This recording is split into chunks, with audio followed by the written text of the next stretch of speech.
Hello everyone. Can you hear me? Yes, we can. Yes, sir. Yes, All sir. right. Good evening, everyone. Thank you all for joining. Welcome to this second session that's for our week six class. Thank you so much, everyone, for being here. We sincerely do appreciate your presence in class. Please, I want to kindly ask us to reach out to other co-mentees, as many as we can, letting them know we're about to start the session. We have a very, very interesting discourse for you today, and we hope that in the next 2 hours of today's class, we'll be able to learn quite a lot from everything our mentors would be able or would have to share in the session. So not to waste our time, my name is Dennis Williams, and I would be your moderator for the session today. Just to quickly introduce our mentors, thank you so much, Mr. Walmate Jones, for joining. We are happy to have you once again with us. In today's class, we'll be discussing the African Continental Free Trade Area, right? And well, I'll leave the discussions to the mentors to help address that. But we'll be going straight to introducing our mentors for today. Let me share their profile so that I can quickly read it, or I can quickly read through it.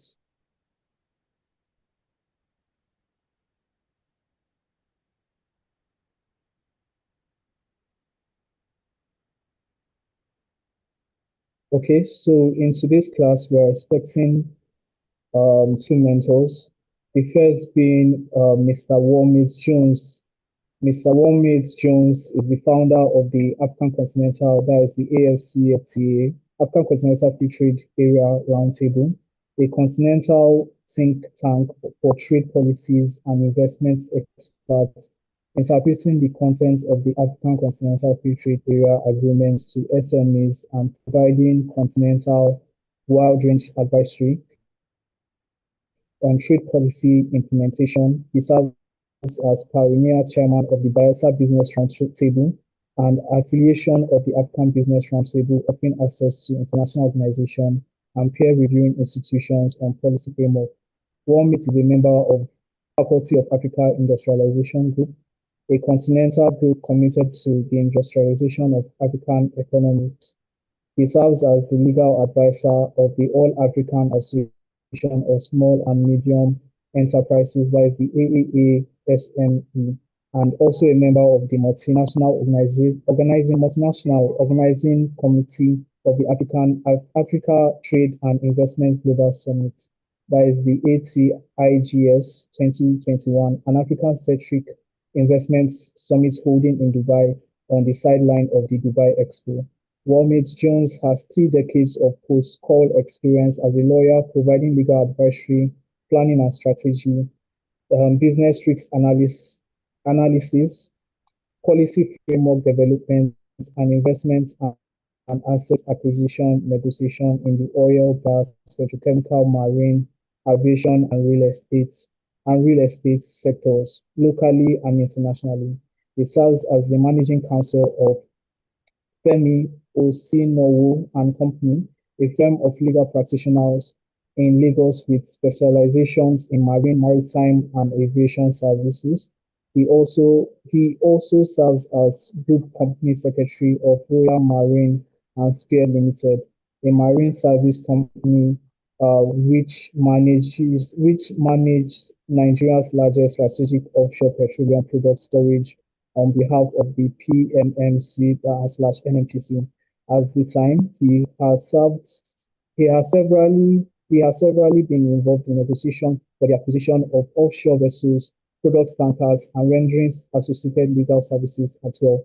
Thank you so much, sir, for joining us. We are happy to have you in the session today. Um, so let me share this flyer for our second mentor because we are expecting two mentors in the class today. Our second mentor is Mr. Oluwatosin E. Ola. Okay. I don't know if you can see the screen. Let me try to see if I can maximize it. Okay. Mr. Oluwatosin E. Ola Olaniran, right? Mr. Oluwatosin is a lawyer, leadership coach, business development executive, and seasoned public speaker with a strong commitment to youth development, leadership, and legal excellence across Africa. He is the founder and executive director of Legal Touch International, a leading pan-African education and consultancy organization dedicated to equipping law students, graduates, and young legal professionals with the skills, exposures, and opportunities needed for global relevance. A passionate advocate for leadership, governance, and public policy, Oluwatosin currently serves as a member of the AFCFTA Youth Advisory Council, where he contributes to Continental efforts promoting youth inclusion in the realization of a unified African market under the African Continental Free Trade Area. Over the years, he has demonstrated outstanding leadership through pioneering initiatives, mentoring emerging leaders, and driving strategic growth within professional and youth-focused organizations. His work has earned him multiple awards and recognition for excellence, innovation, and impact in both legal and developmental spheres. In his leisure time, Oluwatosin enjoys reading success stories of global achievers, watching documentaries, and exploring ideas that inspire personal and societal transformation. Thank you to both our mentors for opting to be present with us in today's class and running us through the nitty-gritties of the African Continental Free Trade Area. So what we'll be doing in the session today is that we'll be listening to our mentors share their discourse in class on the topic. And after they are done, roughly for 30 minutes each. Then after they are done, we'll get back to them. We'll take questions and then just receive further encouragement from them and then call it a day in class, just like the way the session yesterday went.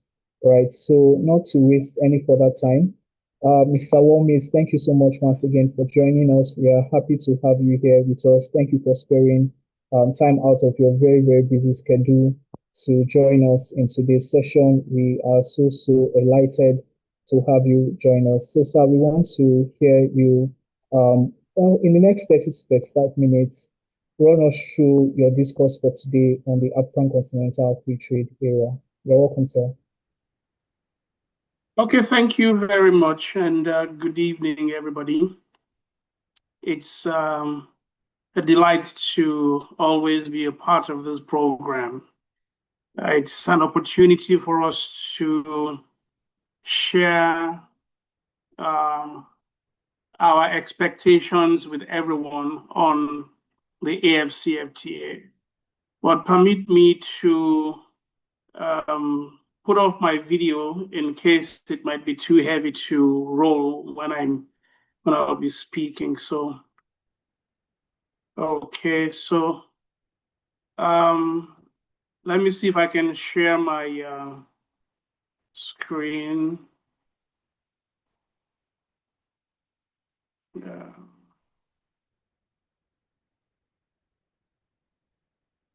Okay, so let me see.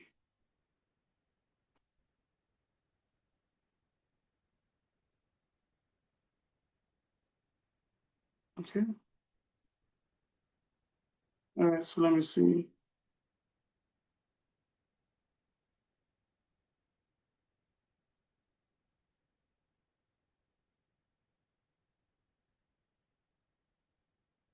Okay, my screen is clear. Yes, sir, it is. We can see your screen. Okay, so thank you very much. I intended for this to be a bit interactive, less, talk, and then a bit more of interactive. So please permit if I do ask simple questions while we're talking, so we can, basically participate along the way. Okay, so well, I'll just skip this slide because I've had a brief introduction has been made, so I'll just go straight to the next slide.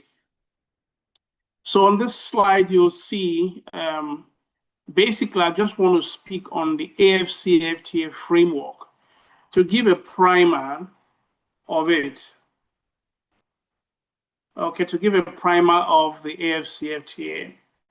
So the first is to say I split it basically into pillars. So you see pillar 1, 2, 3, and forward. So the idea about this is I basically started with the preamble to the agreement itself to give a clear idea behind the conceptualization of the AFCFTA, to show that it is from several years back, several years of harmonious discussions between African heads of states to evolve what we now see as the AFCFTA agreement. So if you look at it, Pillar 1 states the desire of the AU or the African Union or the African heads of states and governments, their desire to implement a certain decision that was taken in Addis Ababa, Ethiopia, on the 29th to the 30th of January 2012. And what was the idea? It was to evolve a framework, a roadmap, and architecture for fast-tracking the establishment of the African Continental Free Trade Area and action plan for boosting intra-African trade. So you see, this basically gives a clear picture of what these heads of states and governments intended. And it flows from the very last few lines of that Pillar 1, basically to do what?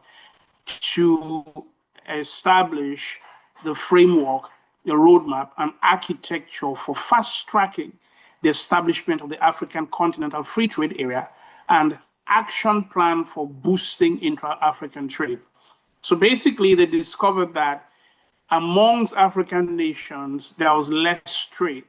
And each nation was basically interested more in trading with countries outside Africa. Exactly, the idea is to earn, global dollars and then boost local economy.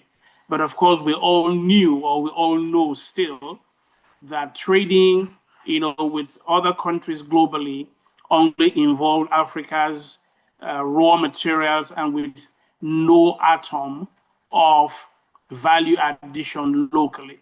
So Pillar 2, they recognize the fact that the launch of negotiations for the establishment of the AFCFTA was aimed at integrating Africa's markets in line with the objectives and principles enunciated in the Abuja Treaty during the 25th Ordinary Session of the Assembly of Heads of State and Governments of the African Union, that held in Johannesburg in 2015. So I want you to follow through, the several years of discussions.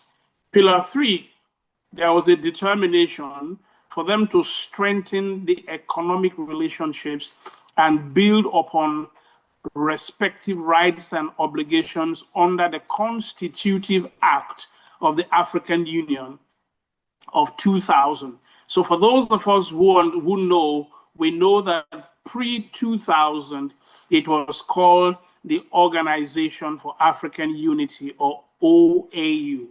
And then from 2000, there was the Constitutive Act, which transferred to the African Union. And the treaty was held at Marrakesh. So all of that is flowing through, basically the several years of how the AFCFTA was established. And then Pillar 4, having regard to the aspirations of the Agenda 2063 for a continental market with the free movement of persons, capital, goods, and services, which are crucial for deepening economic integration and promoting agricultural development, food security, industrialization, and structural economic transformation. So we see the build up from pillar 1 to pillar 4. Then pillar 5 talks about a consciousness of the heads of state and government of the need to create an expanded and secure market for the goods and services of state parties through adequate infrastructure and the reduction of Director, it seems your or network is progressive shaky. elimination of tariffs and elimination of non-tariff barriers to trade and investment.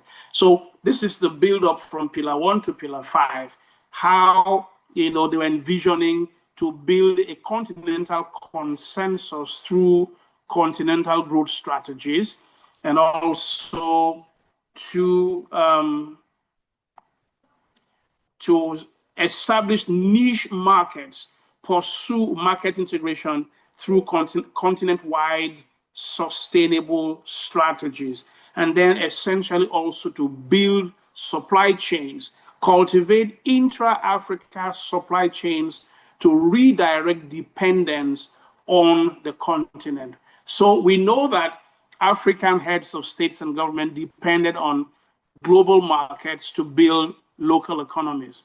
But of course, how far we went with that, we all know, because we are basically exporting raw materials and not finished products. And then the effect that had on the industrialization of Africa. So next slide. Pillar 6 talks about the consciousness of the need to establish clear, transparent, predictable, and mutually advantageous rules to govern trade in goods and services, competition policy, investment, and intellectual property among state parties by resolving the challenges of multiple and overlapping trade regimes to achieve policy coherence, including relations with third parties. Okay, so on this, I basically want to state this. A few of those things that I mentioned, trade in goods and trade in services, competition policy, investment and intellectual property, these are areas that form the basic strength on which the AFCFTA is built. If you look through the agreement, you'll notice that these are basically the protocols that the AFCFTA is negotiating, evolving clear pathways for the achievement of the effectiveness of the AFCFTA. But clearly, I want you to look at the very last few lines of that. It talks about by resolving the challenges of multiple and overlapping trade regimes to achieve policy coherence, including relations with third parties. Now, if you look at this, you'll notice that across Africa, the ECOWAS trade bloc preceded the AFCFTA. The SADC, South African Development Commission, preceded the AFCFTA. You go to the north, you have the Maghreb. You have the EAC in the Eastern African bloc. You have the Central African bloc and all of that. So the idea was to use the framework of the AFCFTA to harmonize, provide policy coherence amongst all of these trade blocs to achieve one singular goal of making Africa one single market for the entire continent. So Pillar 7, they recognize the importance of international security, democracy, human rights, gender equality, and the rule of law for the development of international trade and cooperation. Across the globe, these are basic tenets for trade relationships amongst countries.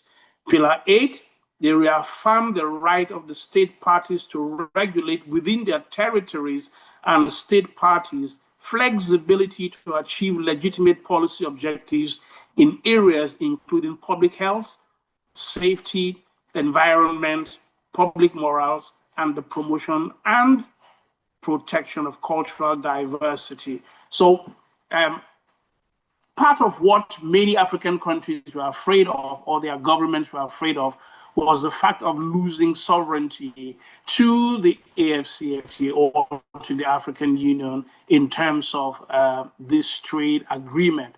But this shows these challenges and the idea behind how to resolve them. So basically stating that each nation still reserve their own sovereignty and they could deal with their own issues in a flexible manner to achieve legitimate policy objectives in tandem with all other countries' trade blocs in the same area. Pillar 9 further affirms the existing rights and obligations with respect to each other under other agreements to which we are parties. So you know that besides the AFCFTA and besides the trade blocs, you also have what we call bilateral agreements, both within Africa and between African nations and other countries outside of the African continent. So each of these agreements remain standing by themselves because they are sovereign agreements with sovereign nations. The AFCFTA did not affect it in any shape or form. Then Pillar 10 acknowledges the regional economic community, like I said, free trade areas as building blocks towards the establishment of the African Continental Free Trade Area. This means that they acknowledge the fact that these trade blocs were already in existence before the AFCFTA coming into operation. And so the idea was for the success or the AFCFTA to build on the success of each of these trade blocs because they had been in existence for a long time and they had achieved some level of liberalization of trade. So the idea was to build on that and to use, the basic, unanimous achievement, let me use that word, of all of these trade blocs to form the pedestal upon which the AFCFTA would also succeed. So the next slide. Okay, I'm just giving a basic picture of Africa's economy.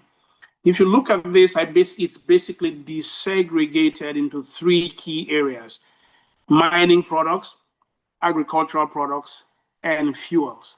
So if you look at it, you'll see in each of these desegregated areas, you'll discover that almost all African nations appear or are in each of these areas. So this is basically how Africa's economy is. Now, the next slide will explain that a bit more. So this is the structural perspective of the economy of African countries. Now, because several nations are in the same sectors of production, whether they are mining products or they are agricultural products or fuels. Take, for instance, Nigeria produces fuels, Egypt produces fuels, Angola fuels, and several African nations do the same thing from, owning, petroleum. So who is expert in what is not stated. We don't know. It's basically everybody trading in virtually the same goods or services. So under the United Nations Conference on Trade and Development, it considers a country to be dependent on commodities when these products make up more than 60% of its total merchandise. For instance, for Nigeria, we know that crude oil revenues form so much, up to 60% or probably more of our GDP, of our total revenue. So the explanation clearly states that that's more than simple majority of African countries are highly dependent on commodities. 45% of Africa accounts Africa accounts for 45% of commodity-dependent countries worldwide. That's almost half of all the countries in the world. Africa accounts to about 45% of commodity-dependent countries. So how do we prosper under this kind of arrangement where we all are both dependent on commodities and basically trading in exactly the same commodities within Africa? So, next slide. This is the face of trade. It's either by air or by road. Now, without being derogatory, this is the face of our borders. And then you can tell exactly the kind of trade that goes on in these border areas, with lots of trucks that are trailing and parked and waiting. So we can tell how much is lost through our borders. But this is trade. How does the AFCFTA help to harmonize this going forward? Right, so next slide. Now, in talking about trade, we know that there are several things that become or will become challenges going forward. Within the agreement of the AFCFTA, a few things or issues are already stated. Now, if you are trading in goods and services, because the agreement is purely for trade, what are the challenges that we can experience, or the challenges that would crop up during trade relationships within Africa? So I thought also to build up on a few things, and I felt my last presentation was on the guided trade initiative and talking also about the certificates of origin or rules of origin. So I'm picking a different part this time, having given a primer in the beginning to talk about competition policy. Now, we mentioned that African countries are basically doing the same thing. Which African country is better in which area? How will they use those their success, their strength in those areas to both achieve what they want, and then how does that affect other businesses, whether in the same area or in other areas, negatively, or how in their business practices will they achieve undue advantage, over other businesses for themselves. And so that's the reason why the competition policy, the protocol for competition policy was evolved also under the AFCFTA agreement. So again, I broke this down into pillars as well. So, we can have a clear decision. Pillar 1 basically still takes us back to several agreements several years back, of the African Union Assembly adopting, the AFCFTA and the issues that follow with it. Pillar 2, pinpoints clearly the Article 7, sub 1, paragraph C of the AFCFTA agreement, which requires member states to enter into negotiations on competition policy. And then pillar 3, it's the desire to ensure that competition policy is a central element in promoting trade, supporting industrialization, innovation, sustainable economic development, and enhancing the overall welfare of the people of Africa. I want you to take note of those words because they are very key. Promoting trade, supporting industrialization, innovation, sustainable economic development. And then pillar 4, they recognize that anti-competitive and other restrictive business practices constitute an obstacle to the achievement of a single African market. We just talked about that. Countries, businesses, by certain practices achieving undue advantage over and against other businesses, whether in the same sector or for their country against businesses in other countries in that regard.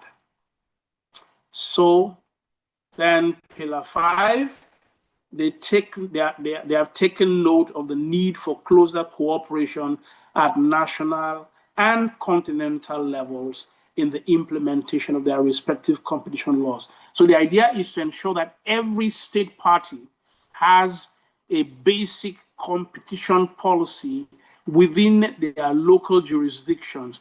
And then the idea would be to use this protocol to negotiate a harmonized competition policy for the AFCFTA. But the idea was to ensure that there would be a harmonization of policies, but each nation would have to develop its competition policy under the guidelines and the rules evolved under the protocol for competition policy on the AFCFTA. So I go to the next slide.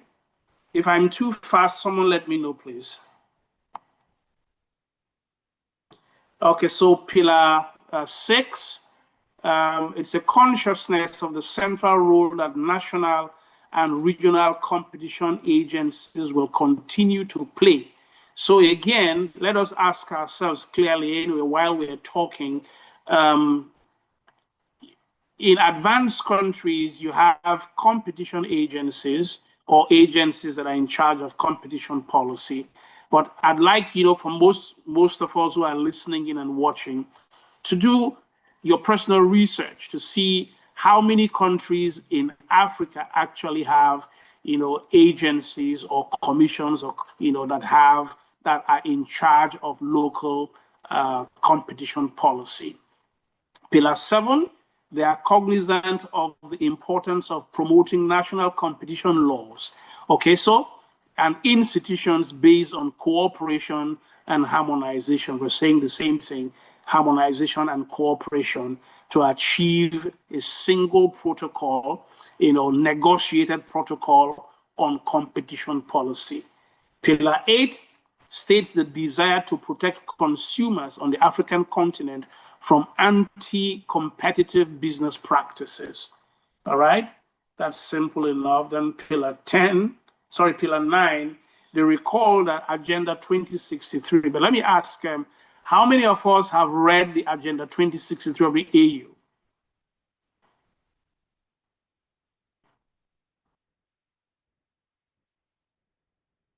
Okay, so I'll just continue. Nobody's answering anyway, so. All right, so the Agenda 2063 of the African Union, the treaty establishing the African Economic Community, the AFCFTA agreement, and the relevant assembly decisions are noted. But then this is the core agreement under the AFCFTA on competition policy.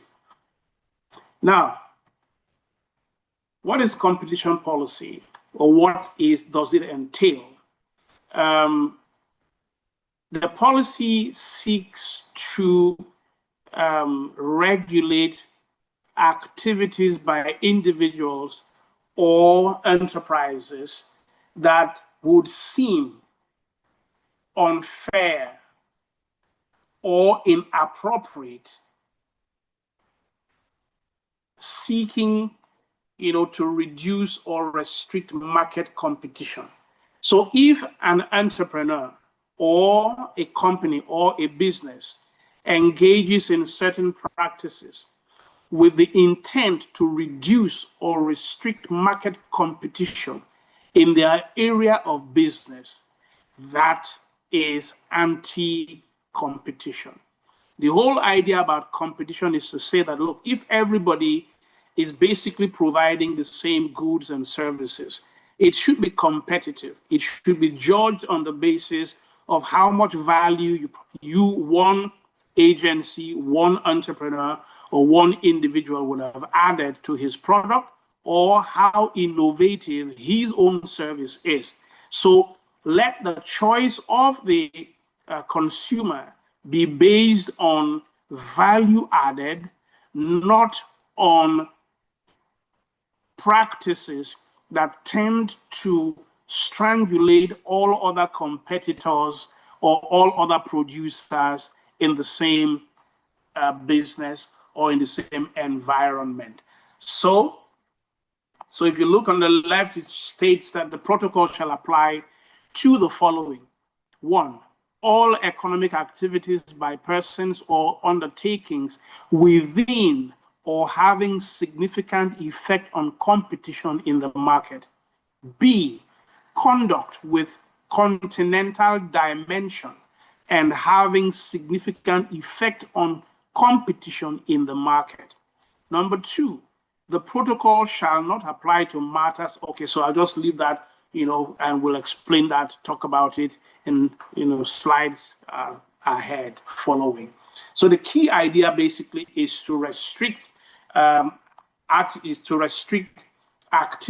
to restrict unfair and inappropriate practices by individuals or enterprises that seek to reduce or restrict market competition. So while we're talking, I want you to begin to have ideas in your head, for instance, of which big institutions, which big businesses, which enterprises do you know across Africa, in Nigeria, that are big or so big that they may, serve as some sort of monopoly, or by their activities, they can basically, whether consciously or unconsciously, reduce or restrict market competition in their area of business. So to the next slide. So we're basically now we'll define or speak about anti-competitive business practices and conduct. This is stated in part 2 of the competition policy protocol. So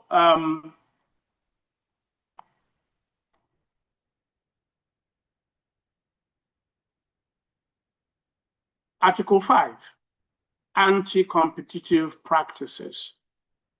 It says that state parties agree that the following practices contemplated in Article 3, Sub 1 of this protocol are incompatible with the proper functioning of the market. Okay, so where businesses, where people, entrepreneurs enter into agreements, or enter into decisions, for the for their undertakings, and there are concerted practices between these personalities, these businesses, these individuals, that have as their object or effect the prevention, restriction, or distortion of competition in the market. So pick those words. The objective of whatever decision they take, if it is to the effect to prevent, to restrict, or distort competition in the market, it is anti-competitive. This is one of the definitions. B, any abuse by one or more undertakings of a dominant position in the market. So if you look at it, practices are one. We'll speak about dominant positions ahead in this discussion. C, where there are mergers or acquisitions that are likely to prevent, restrict, or distort competition in the market, in particular by giving rise to the creation or strengthening of a dominant position. So you see a recurrence of that word, dominant position. So it's basically, businesses that have presented themselves in a particular way that they can more or less be so dominant that no other business can compete around them in the market or in that segment. And D, abuse of economic dependence and any other anti-competitive practice. So, under business practices that are defined as anti-competitive, the law basically splits them into horizontal business practices and you also have vertical business practices. Under Article 6, you see what they have defined as horizontal business practices. And it states that all agreements, decisions by associations of undertakings or concerted practices by undertakings that are engaged in the market as competitors or potential competitors involving the following restrictive practices. So A to going to the end are restrictive practices that are defined as horizontal practices that are restrictive. Are those agreements directly or indirectly fixing prices and trading conditions? It is very key.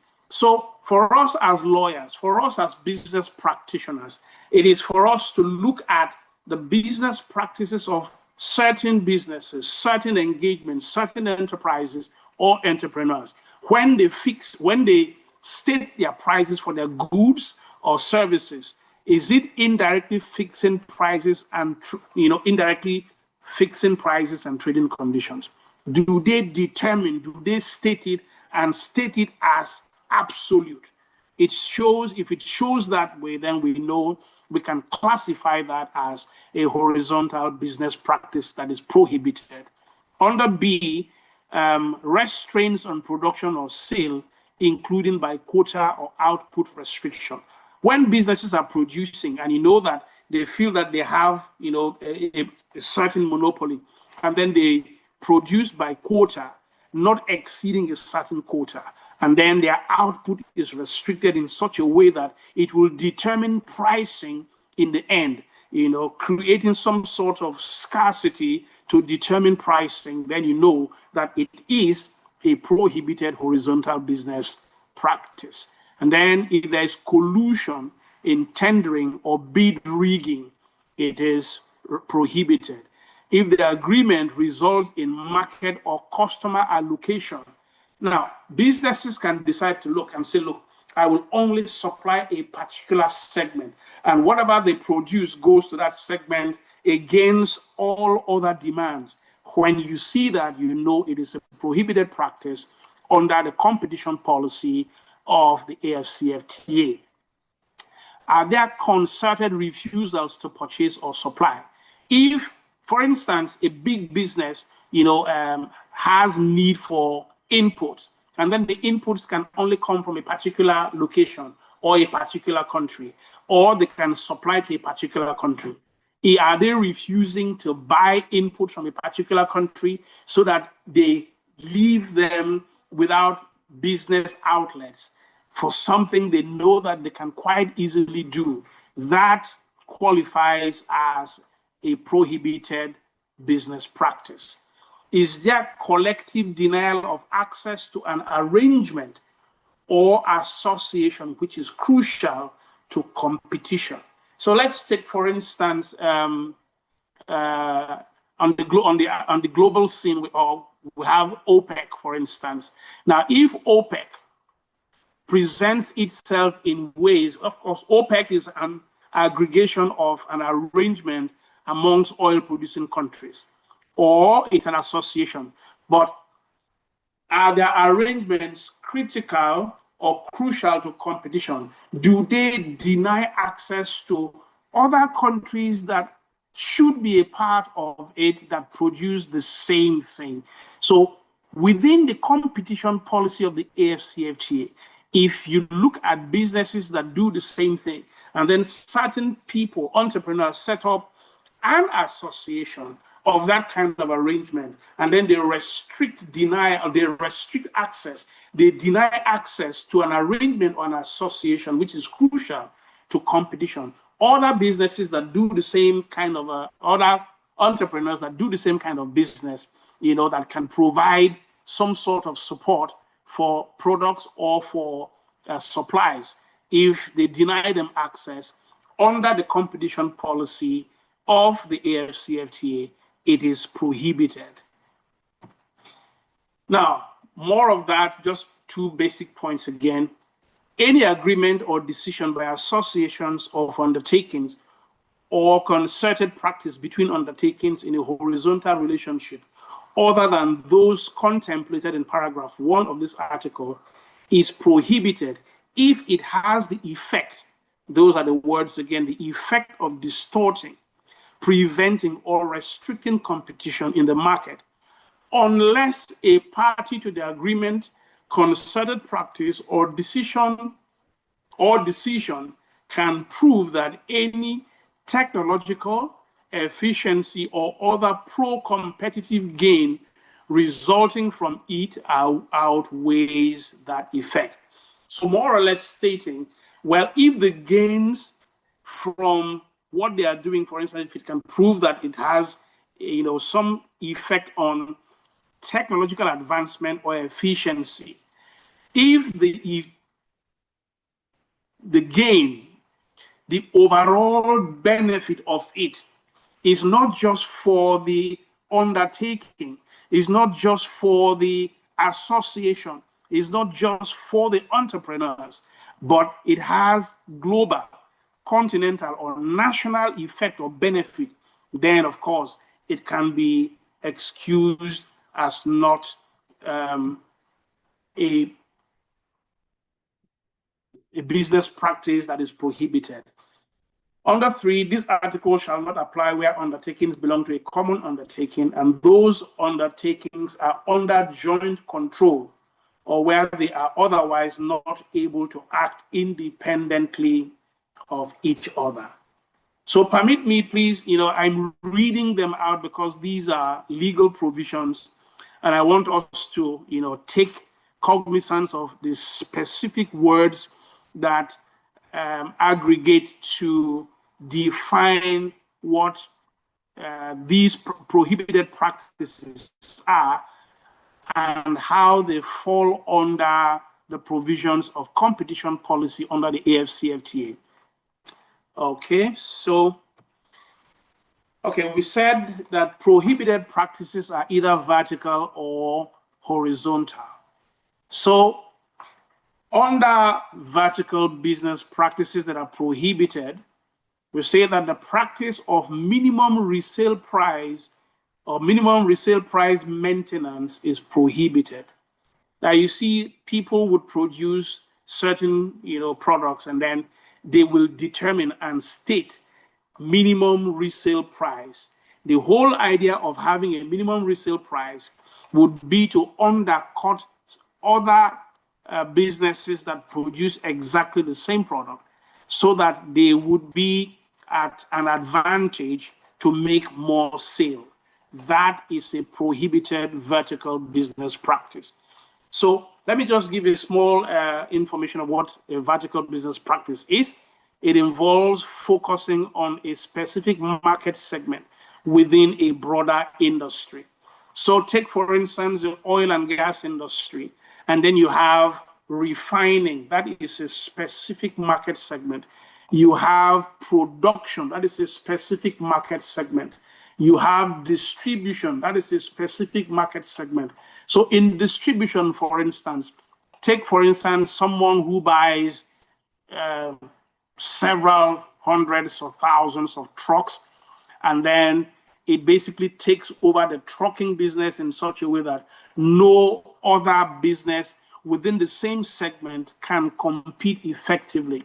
Under the competition policy, that is a prohibited business practice.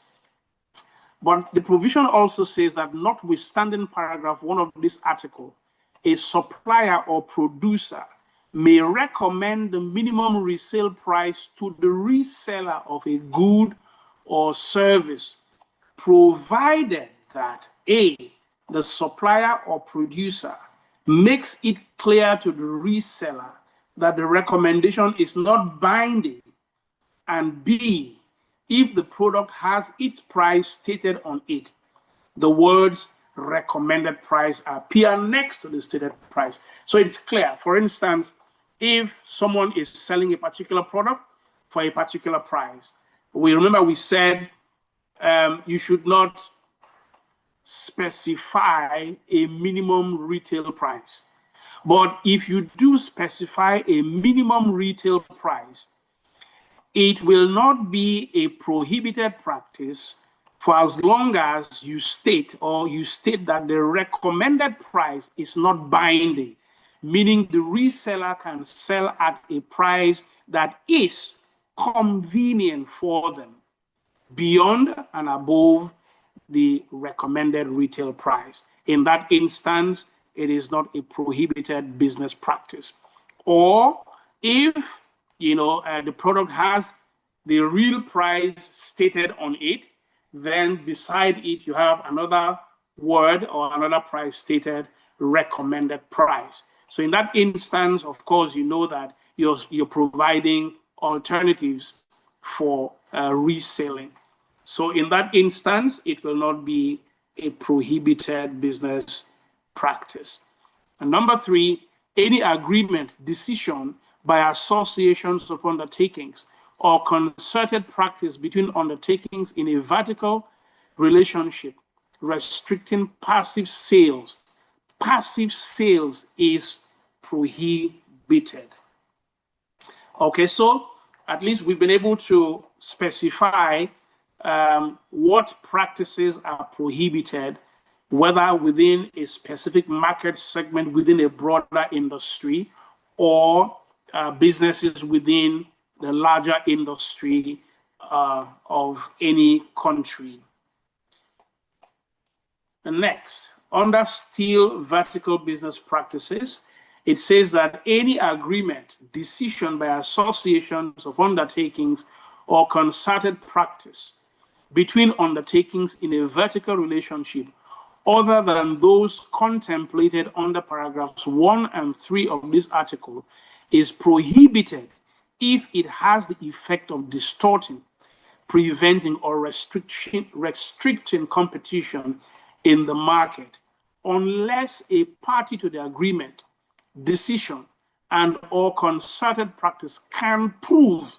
Okay, so we have this same kind of provision under horizontal business practices, and the same thing is applying for vertical business practices. The whole idea is to say that if the business can prove that what they are doing provides technological improvement and efficiency or other pro-competitive practice that will result in gain for everyone, not just themselves alone, and that gain outweighs whatever effect of business practice that might be seen as prohibitive, then it will not be seen as a prohibitive business practice. Okay, so there are exclusions to this policy. Under Article 4, you see exclusions, and it says the following conduct and practices are excluded from the scope of this protocol. If the conduct are labor-related issues aimed at advancing the terms and conditions of employment, it is excluded under this competition policy. If it has collective bargaining agreements on behalf of employees for the purpose of fixing terms and conditions of employment, then it is not seen as a prohibitive business practice. Then there are exemptions. There are exclusions and there are exemptions. Then under exemptions, it says that any agreement, decision by associations of undertakings or concerned practice between undertakings specified in Articles 6.2 and 7.4 may, upon application, be exempted, upon application, so note that word, be exempted from the application of this protocol for a prescribed period. And you know that it is not, ad infinitum, it's for a specified period, provided that parties can demonstrate that such is necessary to pursue certain legitimate goals for the public benefit and development of the market. All right, so under that, you see, if it's a cooperation on research and development, then it is exempted, or you can apply for exemption. If it is a joint venture intended to achieve economic development, then you can apply for exemption for a period. if the measures are to promote sustainable development, growth, transformation, or stability of any particular industry, those measures can be they can be requested for exemptions for a particular period. D, if the measures foster competitiveness and efficiency gains that promote employment or industrial expansion. Don't forget that the whole idea about the AFCFTA connected to the Agenda 2063 of the AU is to promote industrialization, industrial expansion from just selling raw materials to value addition using technology, knowing that it will create and promote employment and expand the industrial base of the individual nations and by extension the African continent. So if the measures are for these purposes, then they can apply and request for them to be exempted for a particular period. And then E, activities of professional associations designed to develop or enforce professional standards of competence reasonably necessary for the protection of the public. So for instance, you can see that, for example, with associations or professional bodies like the Institute of Architects, Nigeria Bar Association, every institution that is based as professional bodies or associations that are designing, professional standards of competence can be exempted from being labeled as business practices that are prohibited under the competition policy. Okay, so exemptions again, they're saying that upon application for exemption, the authority shall grant the exemption or grant the exemption with such conditions as considered appropriate, but it also has the responsibility to deny the exemption where they feel that the reasons are not cogent enough. Next slide. So we've talked about practices of businesses that are seen as prohibitive. Now we come to the point of dominant position. So a business can achieve a dominant position within its industry, within a particular nation, or within the African continental market itself. So what is a dominant position? The determination for dominance in any market may be based on, for instance, if it has a large market share, so large that it basically pushes out virtually every other person as competitors, then it is deemed to have a dominant position within that industry. Or it has such a high level of concentration within a particular market, within a particular geographical area within Africa, then it's seen as having a dominant position.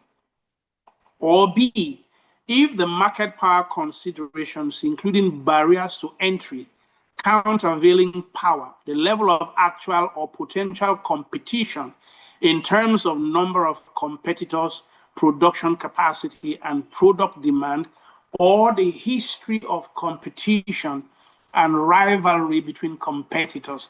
So you look at the word, if within the industry have 2 or 3 competitors and one of them has achieved a certain position, have done things to expand themselves in such a way that it basically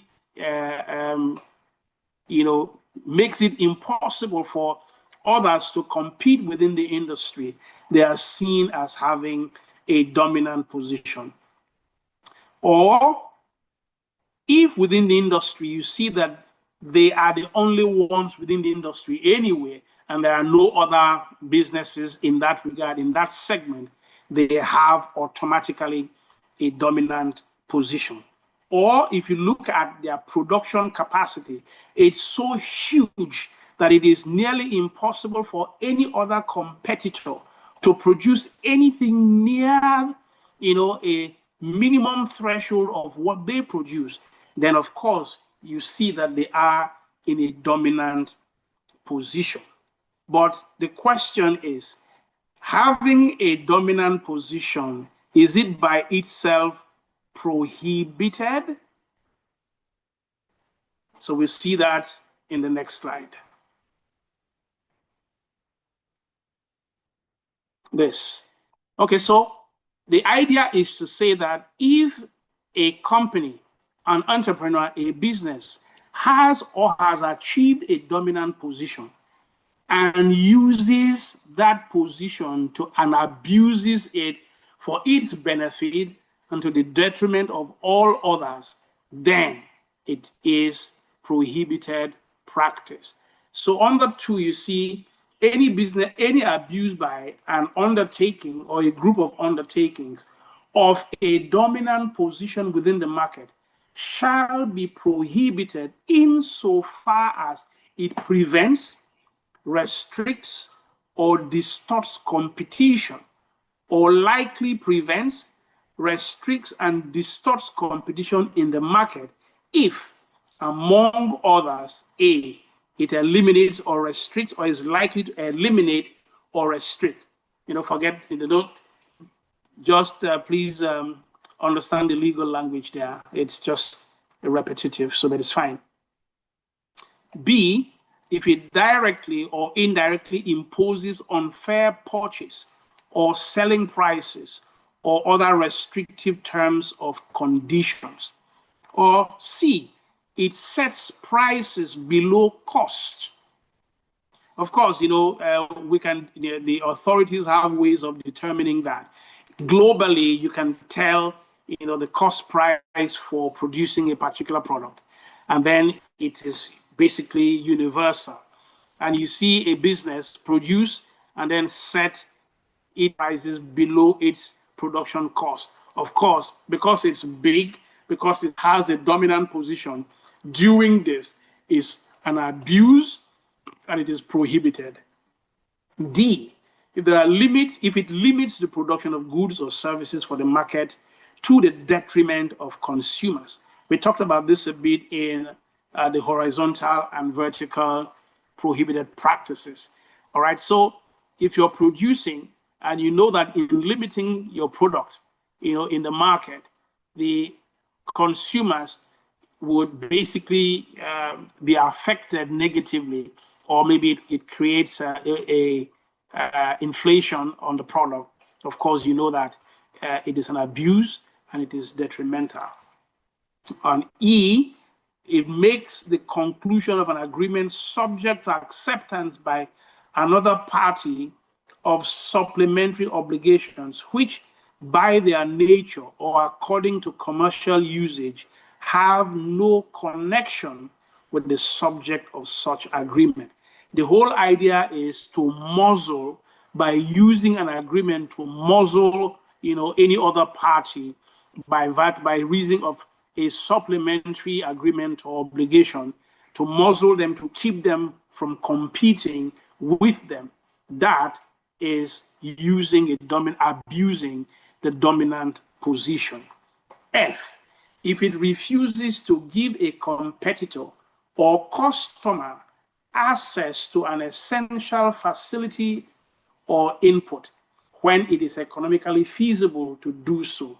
Right, so if a company, for instance, specializes in the production of certain chips, and then they withhold access, they refuse to give access, to that product to both customers and competitors, when it is economically feasible to do so, it is seen as an abuse of its dominant position.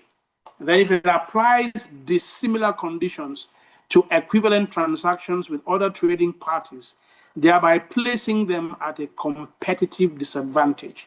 So a bit of all of this we've talked about basically shows how big businesses that have set themselves in a dominant position can, use that position to the disadvantage of competitors, to the disadvantage of customers or consumers.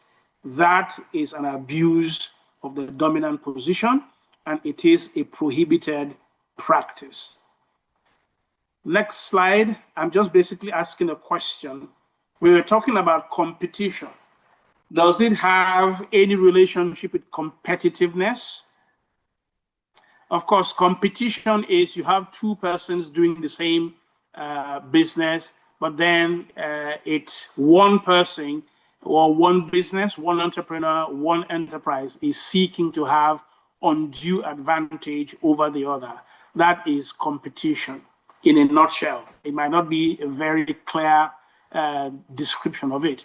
But then competitiveness is encouraged under the AFCFTA. The whole idea about competitiveness is for each party, whether a nation or a business or an entrepreneur, to add value to its product, to add an edge, a niche to itself in a way that sets it as a preferred supplier or a preferred business entity. It is competitive, meaning that all others would seek to want to add value in a manner that also helps them achieve market access within their industry or across Africa. So competitiveness is encouraged under the Act, but competition is discouraged insofar as the effect is to set one party or one business over and above the others, making them disadvantaged, not by virtue of value addition, but by virtue of practices that sets them at a disadvantage. So I'm just going to read this out clearly as my conclusion to say the AFCFTA is expected to enhance the competitiveness of Africa's economies by promoting industrial development through diversification and regional value chain development. It aims to resolve challenges of multiple and overlapping memberships and expedite the regional and continental integration of processes. The agreement is designed to create a predictable and conducive trading and investment environment, facilitating direct investment by establishing harmonized and uniform rules for trade, investment, and intellectual property rights protection across the African continent. If fully and effectively implemented, the AFCFTA will create a predictable and conducive environment for trade and investment, thereby improving Africa's competitiveness both in its own markets and globally. So, thank you so very much for listening. All right, thank you so much, Mr. Wormit, for your very, very extensive discourse into the Africa Continental Free Trade Area. Such a very, like I said, a very, very, really extensive discourse. We really, really hope that our mentees were paying attention to everything we had to share. Please, the recordings of this class will be shared to your group after we are done. And we hope that you're able to go about it. You go like revisit it rather. Paying attention to everything from what the AFCFTA is to the business side to it, what businesses, how it's trying to moderate competition within businesses that carry out business across Africa. So thank you so much once again, Mr. Wormit, for your shared thoughts in class. We have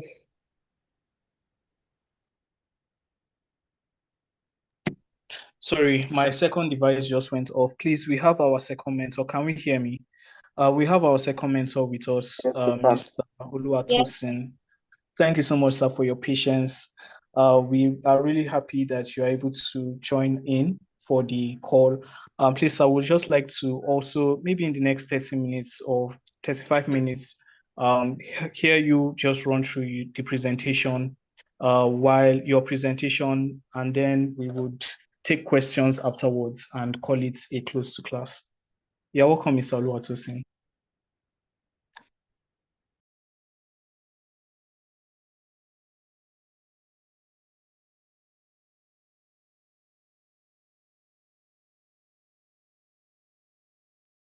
Are you with us, Mr. Oluwatosin? Good evening. Yes, good evening, sir. We can hear you. All right, please, a moment.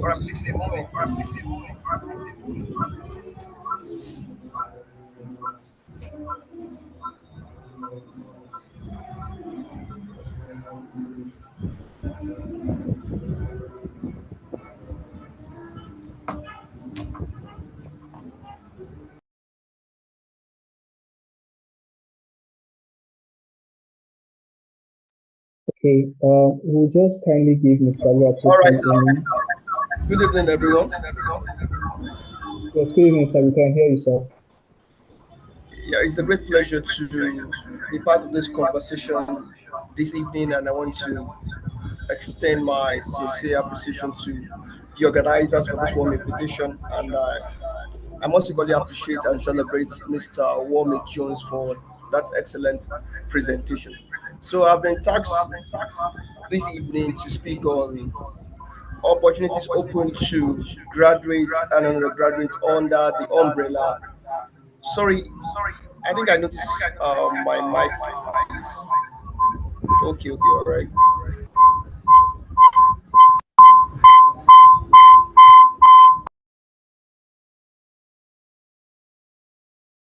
Sorry, hello, sir. It seems you have a second device that is also echoing.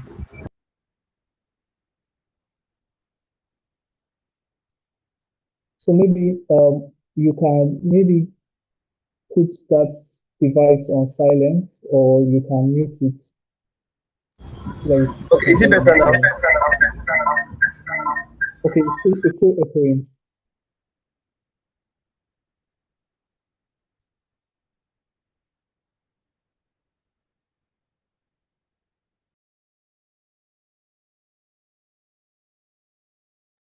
Okay, so here's what I want us to do. Okay, Mr. Oluwatosin, can you hear us, sir? I think it's better now. Yes, much better. Oh, there's still that echo.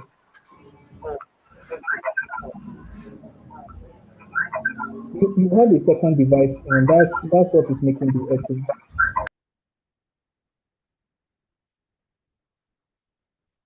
Okay, so while Mr. Oluwatosin fixes his issue, I want us to quickly take pictures because after he's done sharing what he has before us, we'll quickly take questions and then we'll just call it a wrap on class. So please let's quickly take our pictures while we wait for Mr. Oluwatosin to get set for us. So please, can you kindly turn on your videos? Let's quickly do that. Thank you very much, everyone. Thank you, Grace. Thank you, Michelle. Thank you, Eniola. Thank you, Joy. Let's quickly do that in 1 minute so that we can have our mental back again. All right.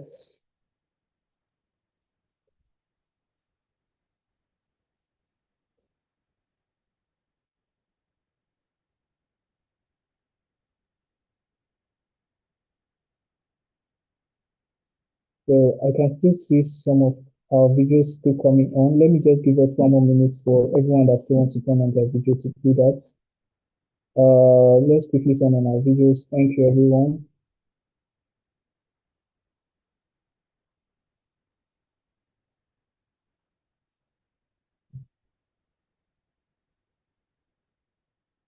All right, so we're done with that. Thank you very much. Mr. Oluwatosin, are you back with us?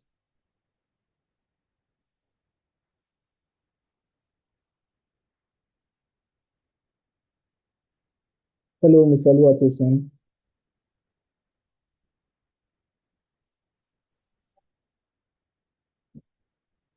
Sorry, please, a moment. I'm trying to.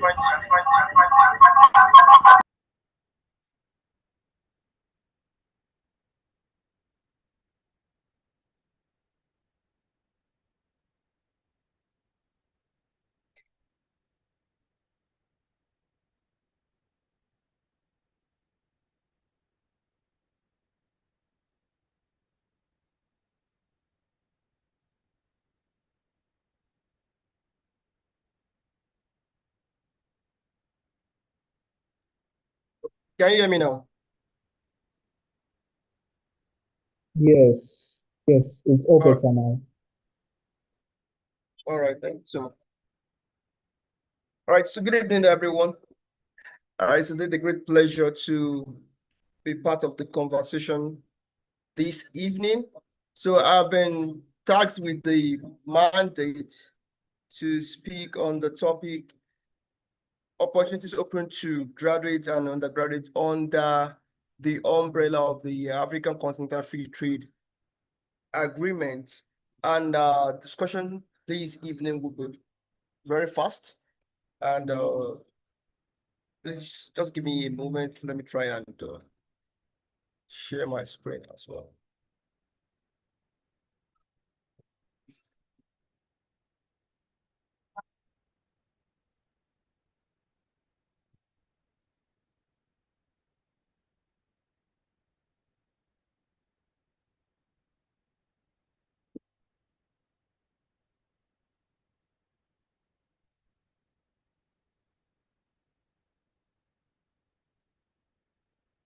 So opportunities for undergraduates and graduates under the African Continental Free Trade Agreement, unlocking Africans' potential.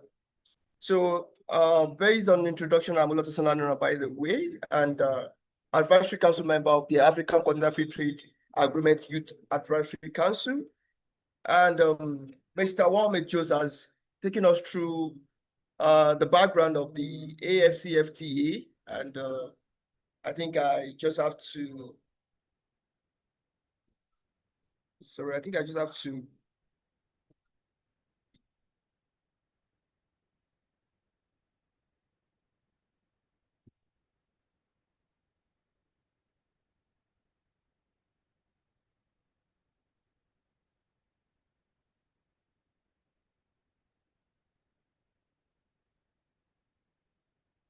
sorry, please.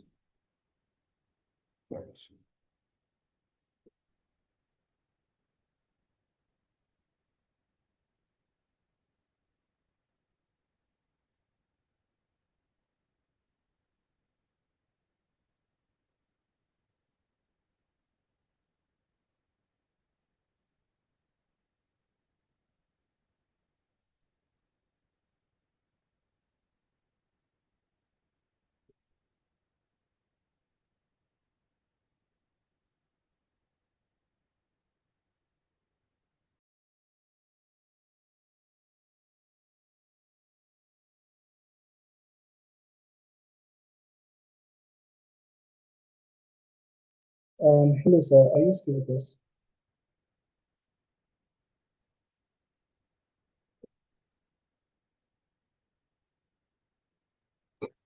So please let's kindly give Mr. Luatosi a minute. I'm sure he'll be joining us. He'll be joining us shortly. Thank you very much, everyone, for your patience. But while we get ready to have him back, we would like to ask, right, for those who may have one or two questions that we would like to ask based off of the presentation that you guys worked on, let's say presentation, your individual articles you worked on. Yeah, please, if you do have any questions you would like to ask our mentors, please start getting them ready because once Mr. Oluwatosin is done with his discourse, then we'll be taking your questions immediately. So please get your questions ready while we have Mr. Oluwatosin discuss with us.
Hello, sir. I can help you share your screen or your slides if that is if you need help with that. All right, thank you so much. Sorry, it's raining heavily here, and I'm having issues with the office Wi-Fi. So sorry about that. Okay, no Okay, problem. please, Let me quickly you can assist with get from your started. end. All right, thank you so much.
Yeah, so thanks so much, Mr.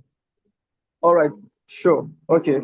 All right. My sincere apologies for the delay. I'm so sorry about that. Okay, so we are discussing about the opportunities under the African Continental Free Trade Agreement by virtue of our position as graduate, as youth, and as graduate under this umbrella. So the AFCFTA aims to create a single market for goods and services across 54 African Union member states, boosting intra-African trade. So why is AFCFTA important for youth? Speaking from my position as a member of the Advisory Youth Council for AFCFTA, I believe this creates an avenue for youth, myself, and you and I inclusive, to be a part of this great initiative that um, helps to promote economic activities, strengthen economic activities within the African states, and also a sort of research and innovation for youth. So with a potential to integrate Africa's 1.3 billion people and growing economy, EFCFTA offers immense opportunities for young entrepreneurs, professionals, and innovators. So beyond your discipline, beyond your profession, okay, I'm a medical doctor, I'm a lawyer, I'm an engineer. I have no interest in the African Continental Free Trade Agreement whatsoever. I have no business with this, just for those that are into trade and investment. But the truth of it is that it's the EFCFTA creates an opportunities for young entrepreneurs, professionals, and innovators. If you look around you, within your offices, within your school setting, within your church, within your mosques, every area we get to encounter entrepreneur, professionals, and innovators. So this is an avenue for us to preach the gospel of the AFCFTA to them. The next slide. So we'll be considering opportunities for those who are still in school, that is the undergraduate. So what are the available opportunities that undergraduates can tap into under the umbrella of the AFCFTA? So let's consider the entrepreneurship and startup aspect. So the AFCFTA offers an access to a larger market for aspiring entrepreneurs. I believe most people on this call, your friends, your colleagues, your siblings around, they are into different trade, they're having different businesses. As a matter of fact, in this era that we are now, we have young CEOs, business owners, brand owners, and they can tap into into the loads of opportunities that the AFCFTA present. So the AFCFTA offers support for cross-border startups in sectors like tech, agriculture, and e-commerce. Now you can be in Nigeria, you can be here in Nigeria, and you can offer your services, your tech services, to companies, to individuals in Kenya, in South Africa, in Ghana, in Cote d'Ivoire. That is the realities that we should embrace under the AFCFTA. Okay, we have tech we have tech developers, We have people into agriculture, e-commerce. These are areas that undergraduate can tap into. You can build interest. Yes, you can build interest in these. You can gain knowledge, you can gain expertise, build yourself, subject yourself to rigorous trainings and self-development, self-improvement to just be able to enjoy the benefit of AFCFTA. Also, we have the internship and apprenticeship. Internship and apprenticeship. And one thing that you need to I just let me just put it this way. I think you need to celebrate the organizers of this initiative, of this mentorship program, because um, these are some sort of internship and apprenticeship. Now you have gotten the gist about AFCFTA, the background, the scope, the concept, the ideas behind the objective of this AFCFTA by virtue of the presentation made by Mr. Warmick Jones. And I think that should be a starting point for you. That should be a learning curve for you to even build yourself more. So AFCFTA related programs and partnership with firms engaging in cross-border trade. Now, this mentorship program also forms part of internship experience. That's the reality. It also forms part of your internship experience. You have the opportunity to engage with industry leaders, with professionals, and from there you can build an interest and move on to interning with top firms that engages in cross-border trade. We have notable firms in Nigeria that cut across taxation, law, accounting that deals with cross-border trade. So you can also build, you can start starting from now, you can build an interest in this area, then you keep improving, you keep learning. So internship also in industries such as logistic, trade, facilitation, and policy implementation. Yeah, we have different industries in Nigeria, outside Nigeria that you can be part of. You can join them either in the logistic sector, the trade facilitation sector, or the policy implementation sector. For me, I deal with the policy implementation sector, and as a matter of fact, at our last council meeting, we discussed about how we can build more policy concept that we can bring more youth on board, because we noticed that the gospel of AFCFT has not really gotten to the needed part.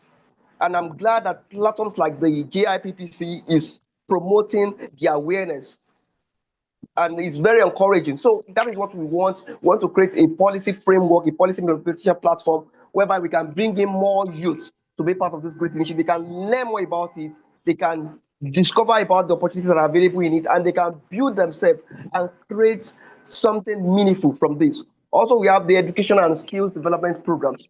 So we have scholarships and educational programs designed for youth interested in trade, economic integration, and policy.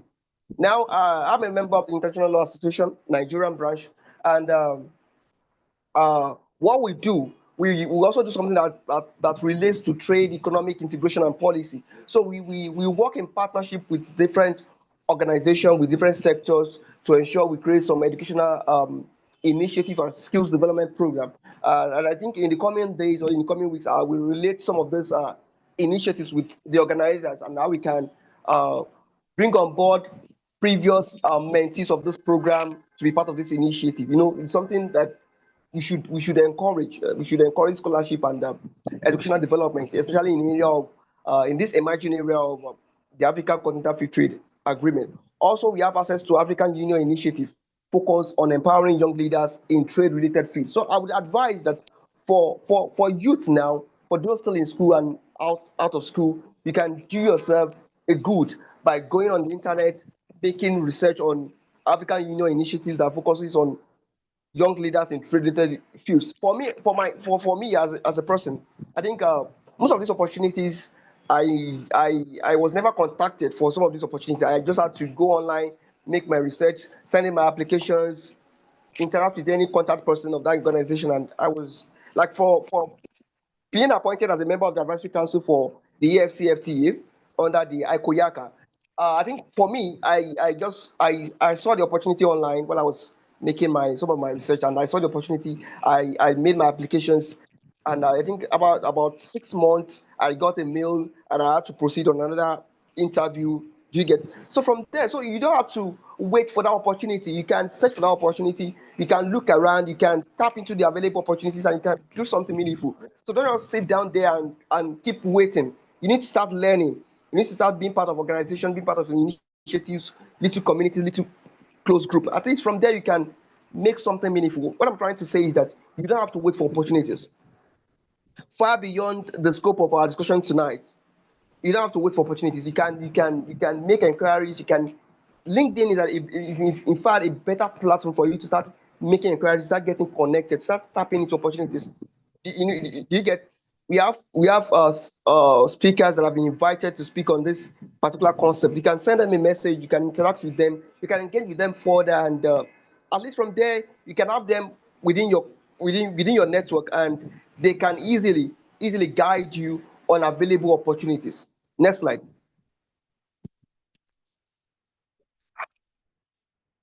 So we are moving down to opportunities available for graduates and those that are full blown within the working environment. So we have employment in trade related sectors.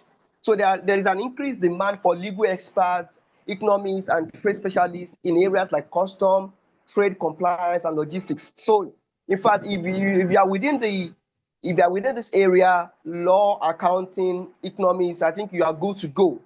You are good to go. I'm not disputing the fact that other disciplines are not allowed. They are allowed. In fact, I have a senior.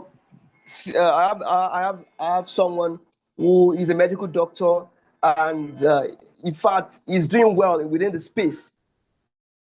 The space, oil and gas. You get so regardless of your discipline, regardless of your profession, it all boils down to the point of self-development and continuous professional development. So beyond the fact that I'm a lawyer, I can still venture into another trade, into another area of interest, and I will keep improving. I will keep developing myself, get myself acquainted with relevant resource materials, engage in with industry experts in that area of interest, connect with like minds, and yes, attend conferences, networking events. From there you start building a reputation in that new area of interest. So there is also roles in AFCFT administrative bodies, policy think tanks, and trade related NGOs.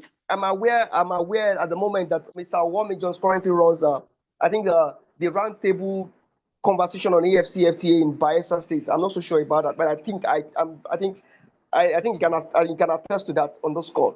So you can be part of these policy think tanks. You can engage further. You can be part of the initiative. You can volunteer. So these are areas whereby once you are able to be part of this initiative, then you start moving from one ladder to the other. Also, we have opportunities within the cross-border professional services. So opportunities in sectors like law, accounting, and consultancy, as the movement of professional services across borders becomes easier. So the AFCFTA provides opportunities for you in sectors like law, accounting, and consultancy, like I mentioned earlier, because these emerging areas needs professional services, and it is across borders. So don't just limit yourself to the scope of Nigeria alone. It is called African Continental Free Trade Agreement, Free Trade Area. It is an initiative for the 54 African member states that have been signatories to this agreement. Do you get? So don't limit yourself to the scope of your country alone. Go beyond it. It should be cross-border. So it is far beyond Nigeria, Ghana, Togo. Do you get? And other countries. Also, there are opportunities within the investment and trade facilitation. So graduates in finance, economics, or business can explore areas in investment promotion agencies, facilitating cross-border trade and investment. And I think I was speaking with a friend recently, and she's currently working with the Nigerian Export Promotion Council. I think yes.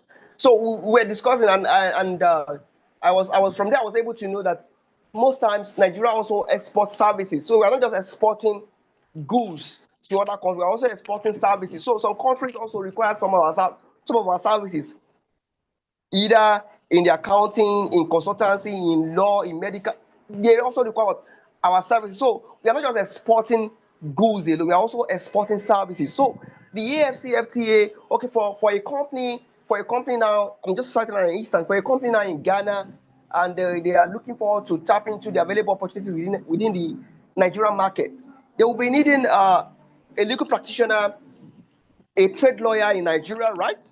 So they will be needing the service of a trade lawyer in Nigeria, because if they are coming, bringing in new technologies, bringing in, trying to incorporate their company in Nigeria, they will be needing the services of a Nigerian lawyer, right? So these are areas that that the AFCFTA present better opportunities. So you, as a lawyer here in Nigeria, you also interact with a lawyer over there in Ghana, the lawyers over there in Kenya. So do you get, so these are opportunities that we should embrace. Also, we have digital and technology solution.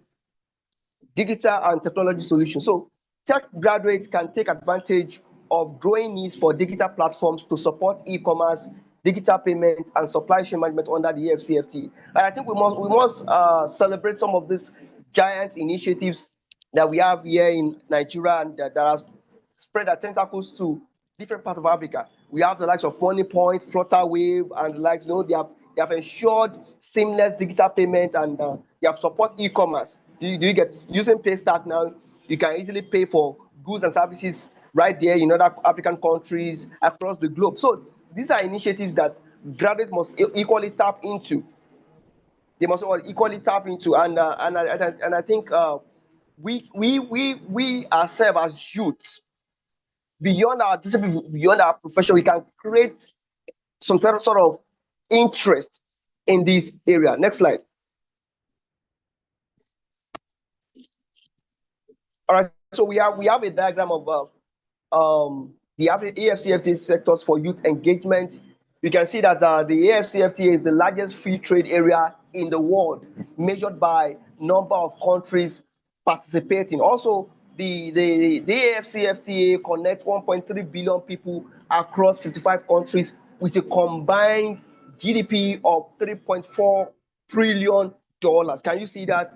And also the AFCFTA has the potential to lift 30 million out of extreme poverty. I think this should be far above 30 million. Together with our collective effort, with our collective responsibility, we can increase this target of this potential target of lifting 30 million out of extreme poverty. Also, we have 88% of rules of origin 88% of rules of origin have been completed, with only automotive and textile sectors remaining. 41 countries have submitted their tariff offers. This is as at 2024. 41 countries have submitted their tariff offers. Next slide. So let's look at the available opportunities for youth under the umbrella of the African Continental Free Trade Agreement. Next slide, please.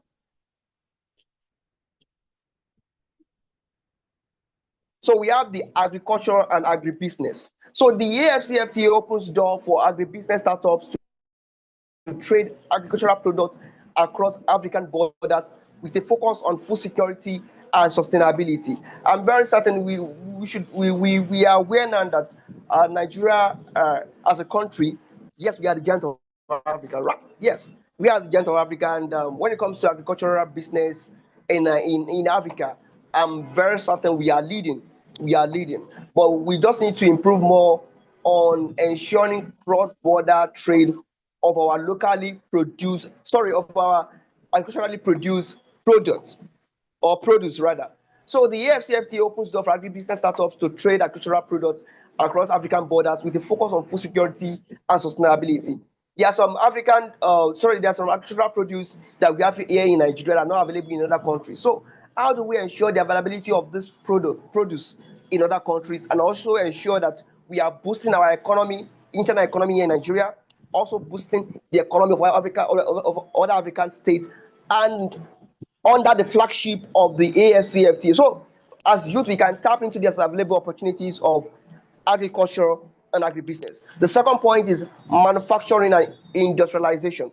So there's so many opportunities for innovation in manufacturing, particularly in consumer goods, textiles, and raw material processing, aimed at reducing import dependency. dependency. And I think there has been this much advocacy on dependence on locally produced materials within Nigeria. Local production. We must embrace local production. We must also embrace locally produced goods. But I think what we lack is the implementation aspect of this policy. But with AFCFTA, we can tap into this window and ensure that okay, we are no longer import dependent. We are no longer import dependent. We are now export. We now have this export reality that okay, we are trying to ensure that okay, we are buying, we are making use of our local products here, and we are also taking those local products to other countries, boosting our inter and intra trade, and also ensuring the continuous development of the flagship. So as youth, we can tap into the innovation aspect, into the manufacturing, in consumer goods, textiles, and raw materials. So there is nothing stopping you as a producer here in Nigeria. Okay, you are producing. Okay, let's say I'm trying to look for a relevant example. I think probably in the course of our conversation, I'm able to get that. But you produce some local items here in Nigeria, and you have people that through the internet, you can get customers, you can get clients across different parts of Africa, and you have people in Kenya, in South Africa, Uganda, reaching out to you that they want your product in their country, they want to be one of your major distributors in their country. Through the AFCFTA, you can do this better because there are some logistics company that take products here in Nigeria and transmit them to other African countries. So you can take advantage of some of these logistic company initiatives, and you can start promoting your product and your services across different parts of Africa. Next slide. I think I've even covered the transportation and logistics aspect. So the development of logistics services to support cross-border trade, providing roles for graduates in supply chain management and transportation infrastructure. Just like we have it, you place your order on Jumia, on Konga, on Temu, and within a couple of days, you get your products, you get your goods delivered to your doorstep or at the pickup station.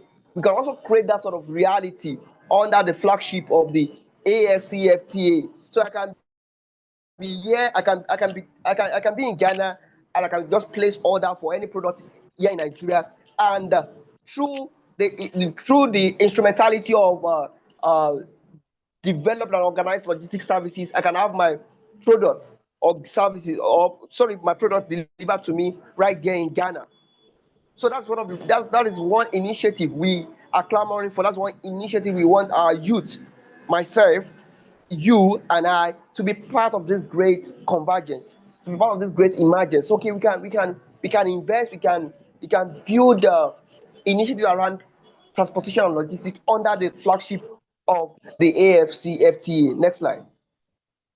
So let's consider the case studies of youth success under the AFCFTA. So an example of a young lawyer or trade consultant who has found opportunities in advising companies on compliance with AFCFTA regulation is Ani Khan Upe, PhD. He's an international trade lawyer, business environment reformer, and a 2022 MRAD Literarity Awards winner. So you can look up for the profile on the internet. I'm sure you can connect with him, you can build meaningful conversations with him, and from there you can start something great. Do you get? Also, we have a tech company, an example of a tech company that has expanded its operation across multiple African countries under the flagship of the AFCFTA. We have Jumia, we have Andela, we have Vato rather, we have the Flutterwave, and we have Bride. Also, an example of a youth-led agribusiness that leveraged AFCFTA to access new African markets. Sorry, to access new market across Africa, we have Twiga Foods in Kenya. Twiga Foods in Kenya, now their produce are in different parts of Africa, and they have been able to have this implemented under under the umbrella of the AFCFTA. Next slide. So what are the challenges facing youth under AFCFTA? What are the challenges facing youth under the AFCFTA? Like I said earlier, during the course of my presentation, is the lack of awareness and knowledge. Many undergraduates and graduates are unaware of AFCFTA opportunities or how to take advantage of them. And that is why initiatives such as this mentorship program is very important. Also, we have access to capital. So limited access to funding and capital to start business or invest in cross-border ventures. And I think one major problem we have in Africa of today is our implementation deficiency. We can make policies. We are very good with we are very good with innovating policies. We are very good with kickstarting policy, but we are very bad with implementation and continuous development of that policy.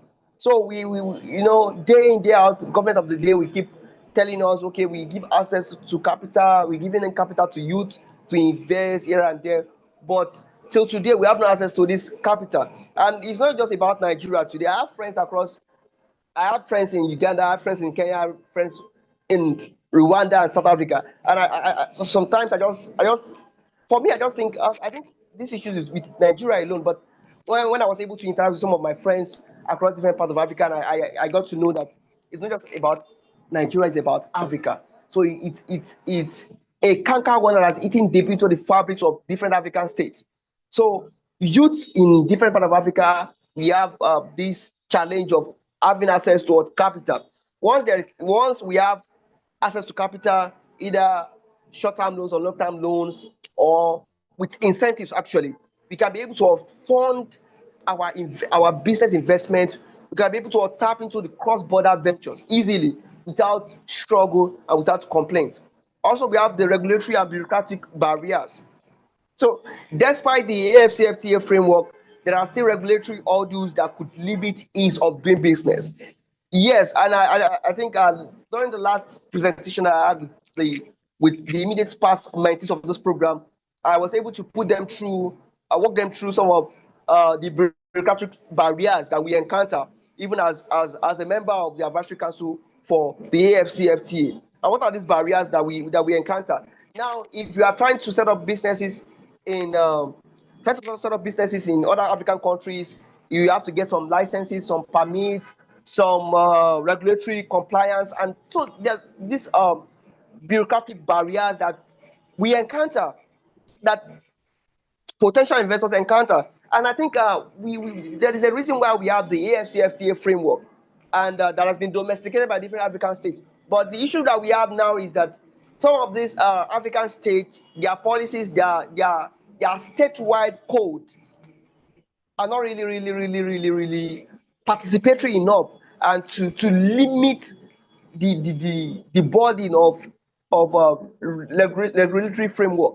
Let me try to simplify what I'm trying to say. That okay, you are coming over to Nigeria, you want to set up your business, or you want to try and ensure facilitate cross-border trade. You have to get some licenses, some permits. You have to visit some corporate offices. You need to know who is who. It's Africa, it's our thing, right? Before you can even get the minister's authority to sign on your documents, you have to get connected. You need to tip off some of those officers. You need to get so, but it's an African thing. We are all trying to embrace the AFCFTA. Let's try and also ensure that we have the AFCFTA domesticated rather in our country. Why not also ensure the domestication of a seamless framework for the AFCFTA to encourage investors, to encourage innovation, to boost trade and economic activities? That even as a Nigerian, I would not struggle to set up a business or facilitate the cross-border trade in Ghana, in Kenya, in Rwanda. Do you get? So there should be a seamless ease of doing business under the flagship of AFCFTA. Fine, there should be structures, there should be framework, but let it be seamless. Let it be easier for people, for investors to do. So let's put the bureaucratic barriers behind. We are trying to create a single market for Africa. We are trying to create a single and unified market for Africa. So in the course of we creating a single and unified market for Africa, let us also ensure that we are also creating a unified system of doing business under the AFCFTA. That people will no longer struggle, people will not encounter different bureaucratic barriers in the course of what they're carrying out their businesses. Next slide. So what are the recommendations for undergraduates? So my advice for undergraduate this evening is that there's a need for you to leverage your educational platforms. So take online courses or participate in webinars related to trade, African economies, and AFCFTA. So take online courses or participate in webinars related to trade, African economies, and AFCFTA. Also, join the AFCFTA focused student associations. So join student organizations that focuses on AFCFTA and trade, offering networking and learning opportunities. Also, you can start small businesses with cross-border potential. You can start small business with cross-border potential. You can explore business ideas that could serve multiple African markets, such as digital product or services. So my advice for you this evening is that don't limit your business idea to your geographical location alone. Don't limit it to your state. Don't limit it to Lagos. Don't limit it to Abuja. Don't limit it to Port Harcourt. Don't limit it to Ibadan. Start a business with a cross-border potential, with a cross-border mindset. That is how you can become a well-known and renowned business or entrepreneurial person in the future. So once you have a business idea, think it through. Let it have a cross-border potential flavor.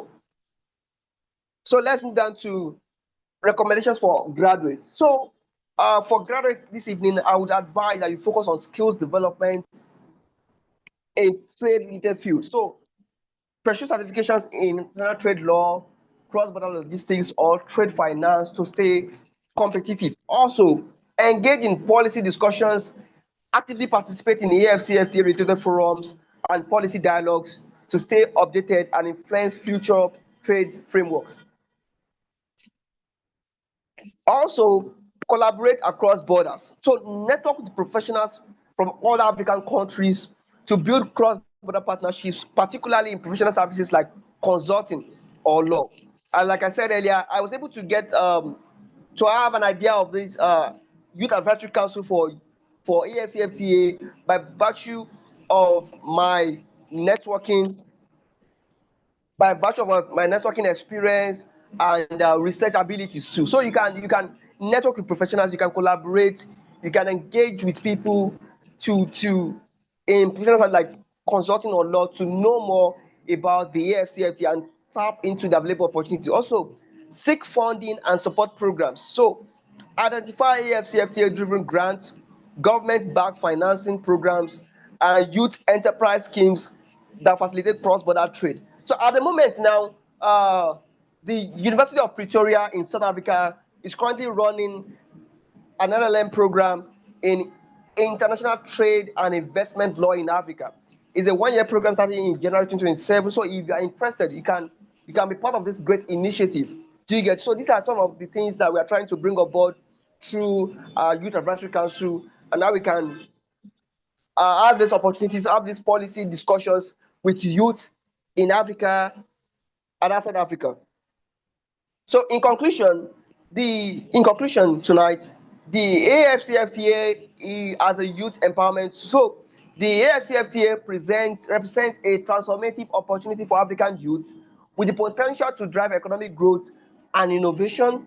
Also with strategic engagement, undergraduate and graduate can become pivotal players in reshaping Africa's trade landscape. So you can be a part of this great emergence.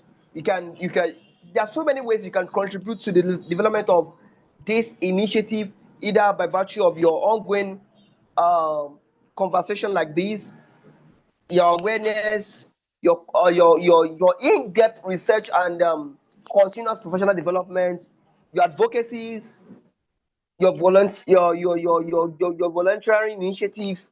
There are different ways you can be a part of this great trade landscape for Africa.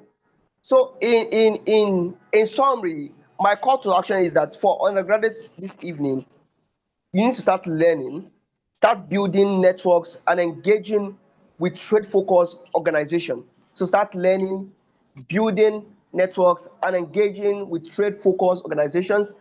And for graduates on this call, equip yourself with the skills, knowledge, and resources needed to thrive in a pan-African market. So young people play an important role in Africa's political economy, and the success of many continental efforts, such as the African Continental Free Trade Agreements, will be determined in large part by how well the youth are included into the various stages of implementation. So together we can build the Africa of our dreams. Together we can build the African trade landscape that we can all be proud of, that we can all be part of, and that we can also enjoy, and that will transcend generations to come. So thank you for the honor to Light of Africa and to discuss this great and important concept that is a must for you and I to be part of. So thank you so much for this opportunity. I'm deeply, deeply grateful.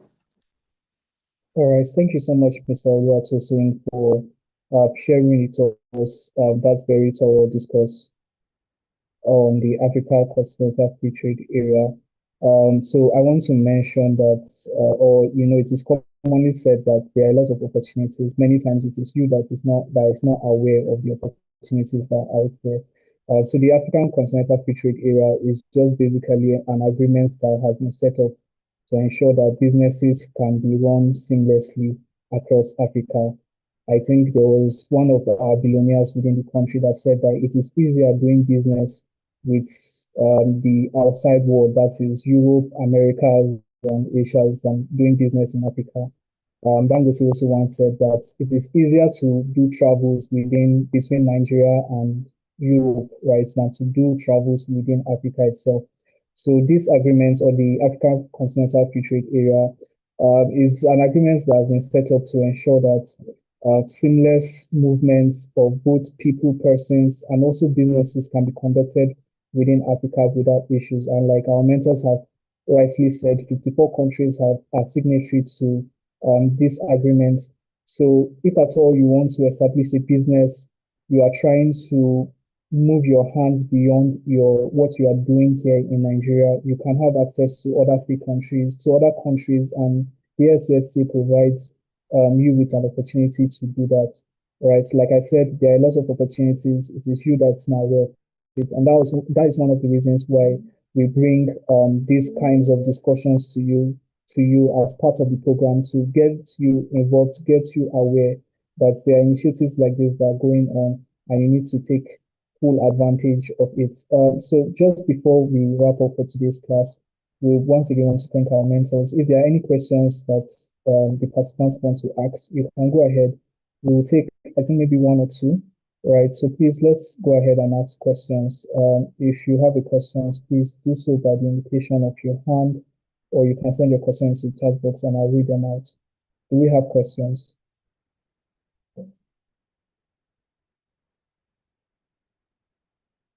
Okay, so okay, Isabella rather is asking if they can get access to links where they can make some of these applications.